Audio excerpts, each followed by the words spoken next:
Hello, this is a video about the process of finding the equation of a line. And in this case, and in the question that you'll see following the video, we're told that this line has a gradient of 4 and it goes through this point 1,5. So how do we find the gradient? Well, the first thing is, let's use this knowledge about the gradient. So m, that's the gradient, we can put in the value we've been given. So instead of y equals mx plus c, our standard line, we can say y equals 4x plus c. Now the next thing we know, the other information given to us, is the value of this point, where the x value is 1 and the y value is 5. So we can put those values in too. Instead of y, we can say 5. In the case of this point, it's going to be true, but it's also going to give us the values for the line.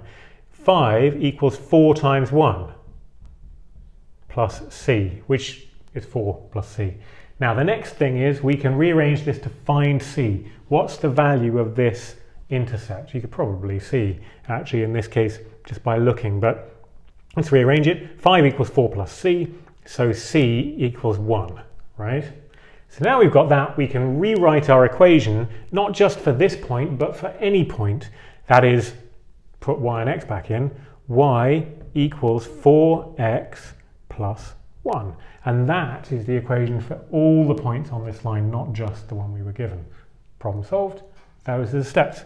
Use the gradient, substitute in the point values, find c, then write your equation. Done.